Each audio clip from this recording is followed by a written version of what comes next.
Hello, everyone, and thank you for tuning in to the Indiana State Police Roadshow. I'm your host, Sergeant John Perrine, Public Information Officer from the Indianapolis District. The Roadshow is brought to you by the Indiana State Police Alliance and Cops for Kids, a subsidiary of the State Police Alliance. For more information about our sponsor, you can visit their website at www.indianasfinest.com. Well, here we are with a new face to a lot of people in central Indiana anyway, but a very familiar face for those up in the Northeast. First Sergeant Ron Galvez, congratulations on your recent promotion. Thank you, John. I appreciate it. Good to see you, by the way. It's been a little while. Yeah, it's been a while. So, and also our guest, a familiar face and longtime friend of the show, and happens to be the captain of the State Police and the PIO is Captain Dave Burson. So thanks, Captain. John, thanks for having me here, and it's great to have this opportunity to. People that watch the show regularly, I'll say it this way: this is the new Rich Myers. Yeah.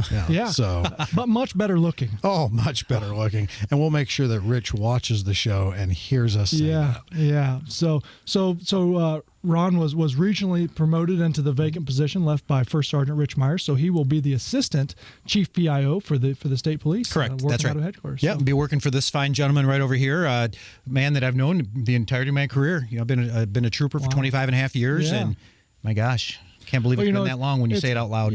I knew that you were a 25-year veteran, and for those troopers and retirees listening, I will tell you that Ron was a member of the 50th Recruit Academy, and whether it's famous or infamous, it doesn't know, but everybody knows of the 50th Recruit Academy. They do know about the 50th, the fabulous 50th. Yeah, and other people call it different. But sounds like there's stories there. I've heard lots. A lot of his classmates happen to be good friends of mine. So, right. So anyway, Ron, 25 years. Where does it all start for you? What, then or now? Yeah, then. Where did it all start? 25 years ago. Originally, I'm from Bay City, Michigan, which is in the central part. We call it the crotch of the thumb, so we always point to our hand. I'm a 1992 graduate of Michigan State University.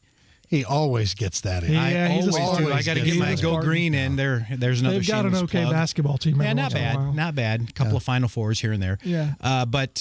So in 1992, when I was attending a career fair, the Indiana State Police was present, and none of the other large agencies at the time were doing any serious hiring. So I applied, and I was fortunate enough to be selected to the 50th recruit class on my first application. And so a year and 8 days after I graduated from college, I graduated from the Indiana State Police Recruit School. Wow. And I was assigned to the Fort Wayne district, where, again, I spent the entirety of my 25 years. The first 15 years of my career, I worked the road in both Noble and LaGrange counties, which are up on the state line and one county to the south. So currently, that's where I live. I live in Noble County, which is a couple-hour drive from here. Yeah, it's a long way. It is a long drive. I've got a question for you. I didn't even think about it because I know you're not native to Indiana. Uh-huh. So when you filled out your dream sheet of the 3 districts you wanted to go to, what did you put? First and foremost was Fort Wayne. Okay. Number 2 was Indianapolis. And number 3 was, I believe, Bremen. Okay. I know it seems kind of, up, down, back. And again, my thought was Fort Wayne being closer to Michigan. I just always thought I'll get a couple of years under my belt, get my feet wet, maybe have an opportunity to go back home. Well, that obviously didn't materialize. Yeah. Then I thought, Indianapolis with all the hustle and bustle and everything going on, that would be another. And then Bremen, again, the third one, because they always told us, don't anticipate getting your first chance or your first choice. So, I was blessed. My wife now, who I wasn't even engaged to at the time, we had dated through college, followed me down, and she's a nurse and has been very, very successful in her 25-year nursing career at all different levels of administration. We have two beautiful children. I have a 23-year-old daughter, and my son will be 20 here in just a couple weeks. Wow. So she is a recent grad of IU in Bloomington last May, and my son will be a junior down there in the fall. And your daughter's a nurse also? No. She actually works in IT. Okay. Yeah, she wanted to go. She started with nursing until she got a C in anatomy. And that kind of jostled the GPA. Yeah, but God love her, she's doing very well where she's at. And my son, he has an internship with a congressman in Fort Wayne this summer, so he's really stoked about that. So there's going to be a lot of moving parts with me in this new position. I got a great teacher. I know people keep telling me you have big shoes to fill. I said, no question, but part of it too is, and I hope this doesn't sound bad, but I want to take my own shoes out of the closet, and make my own way. Yes, you do. Absolutely. And so I did that when I took the PIO position, which I have done for the last 11 years of my career. Yeah. So let's go back to that for a second, because much like me and all the other PIOs, didn't quite realize what the job entailed. Like I thought, you show up to the major scene, you talk to the cameras, you send out a news release every once in a while. Sounds great. Yeah. And boy, was I wrong. I mean, it is great. I'm not saying it's wrong with that, but there's a lot more work that people don't realize. So did you experience the same thing? I knew a little bit more because I had been doing background investigations for applicants up to that point. So about that 15-year mark, I remember going to my lieutenant and saying, Lieutenant, I'm kind of hitting the wall. I'm ready for another challenge.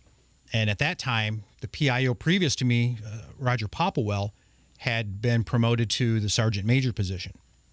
And I knew at the time our PIO section had a large recruiting component built into that. And that's what really intrigued me. So I was looking at it from that vantage point. I enjoy talking to people. I enjoy getting up in front of large groups, small groups, no groups, whatever.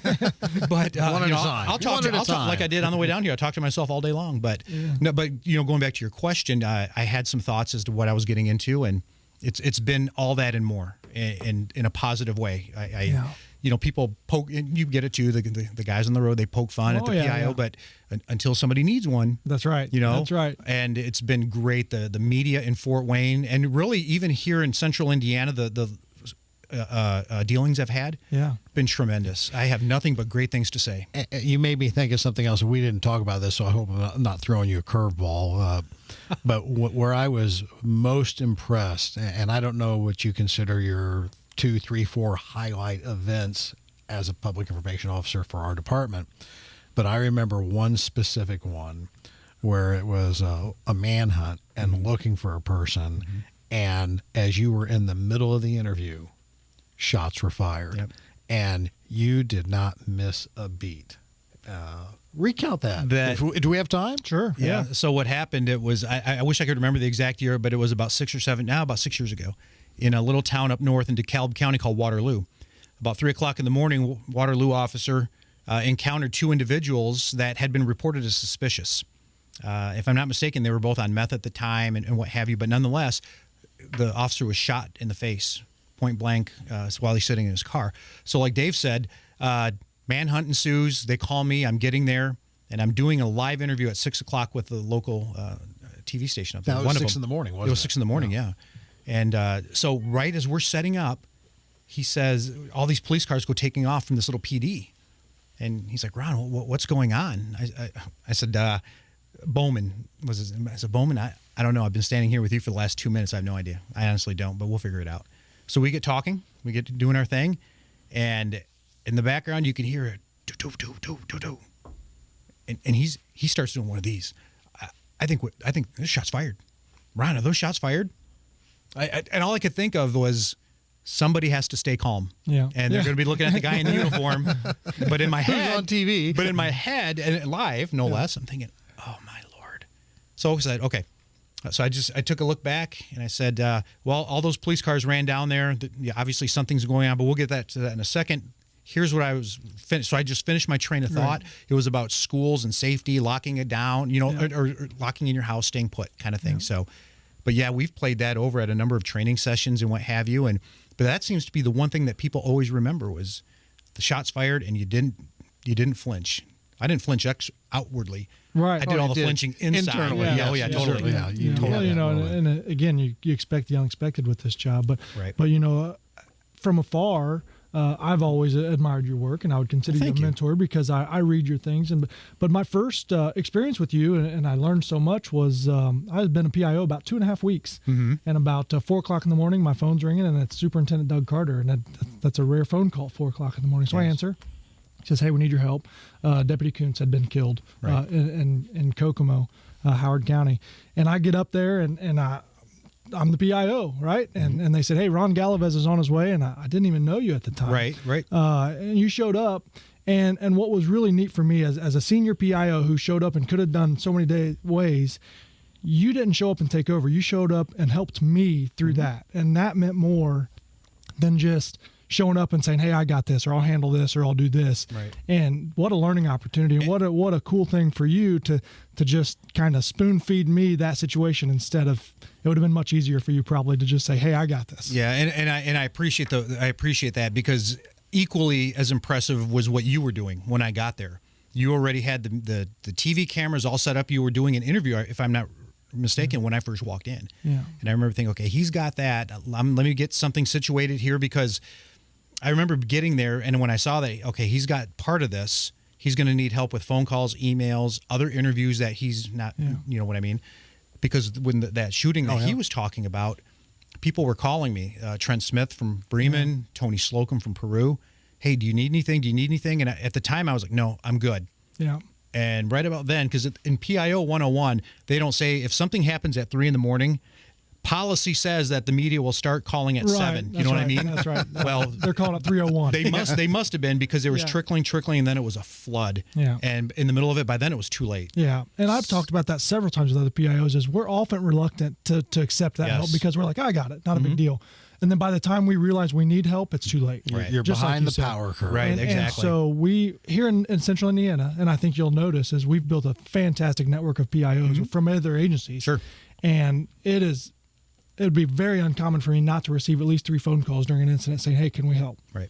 IMPD and all the small agencies, even fire agencies. So that's one thing that I want all PIOs to take is it's okay to ask for help, because it gets overwhelming when you don't expect it. Yeah. Go ahead. No, I was going to say real quick, just to piggyback off what you were talking about earlier. I'm impressed with the work that you do, especially on social media. Wow. Being an older guy and not of that generation, and I'll be honest, Twitter's my favorite thing, but I am not a guru. Yeah, the man sitting across the table here. I'm far from me. a guru, but there are times where I had you're being too modest. You're a guru. I had my Twitter Rosetta Stone over here for a while. Like, okay, what is this supposed to mean? Yeah. I asked my kids, "Oh, this is what it says." Yeah. Oh, okay. Thank you. Yeah, Can you write that down? yeah. But no, you do a fantastic job. Well, thank you. Thank you. I'm thinking most recently what you just had. Well, now it's been a couple of weeks ago, but that tragic airplane crash that with the jet. I happened to see both of your interviews, and I commented to my wife. I said, "Man, John is good." Well, this isn't about me. Thank you for the kind words, but let's get back to our subject. It is First It's the Sergeant Mutual Ron Admiration Galloway. Club. It is, and I tell you this, is being the PIO in Central Indiana, I'm excited to work with Ron. He's always been professional and polite to me, and I'm real excited to get to know you. And likewise. And it's going to be a lot of fun over the next coming years. It is. We're going to enjoy it. Yep. And of course with Captain too. So he's been a longtime mentor for both of us, and we're so lucky to have him. Yeah, I just drinking from the proverbial fire hose right now. There's going to be a lot of information, but we'll get through it and transition. It'll be smooth. It'll take a little time, but John, I'm really looking forward to it. We're thankful for cell phones for sure, because those conversations happen. Oh yes, the cell phones and the things that have changed so much since I came into the position back in 1995 and fighting for that equipment. I mean, fighting for a pager, that was a monumental success, and then to get the cell phone. But Ron is you've been a consummate professional. You're going to do very good in this position, and with the other opportunities and challenges that are going to be coming forth to you, you wouldn't be here unless the Superintendent Carter, had the highest level of confidence in you. Well, I appreciate that. I appreciate that all levels. So thank you very much. I appreciate the opportunity, and I'm going to work my tail off. It's going to be a long drive for a couple of months. It will be. I have a couple of landing pads here locally, fortunately, that people have reached out and said anytime. Yeah. And I'm going to take them up on that. Yeah. But hopefully, again, getting my son through the summer, and once he gets back to school, hopefully by that time we have something in place to where we can truly call Indianapolis home. Awesome. Yeah. Awesome. Well, we're real fortunate to have you. And so, again, we've been talking with First Sergeant Ron Galloway, who has taken over recently as the Assistant Chief PIO for the Indiana State Police in Rich Meyer's old position. And essentially it's a blank page right now. I mean, I know Rich did it in one capacity, but things are changing. And so good luck to you. Thank you. Thank you very much. And you've got a huge supporting cast around you, and we're happy to help you. And I'm going to be leaning on that. I'm really looking forward to working with you. Yeah. So you've been tuned into the Indiana State Police Roadshow. My guests today have been Captain Dave Burston and First Sergeant Ron Galloway, newly promoted. And it's an honor to sit here with you guys. I think we could sit here and do 10 shows in a row because we enjoy it. Mm-hmm. And these 15 minutes have flown by. But you've been listening to the Indiana State Police Roadshow, brought to you by the Indiana State Police Alliance and Cops for Kids, a subsidiary of the State Police Alliance. For more information about that sponsor, you can visit them at www.indianasfinest.com.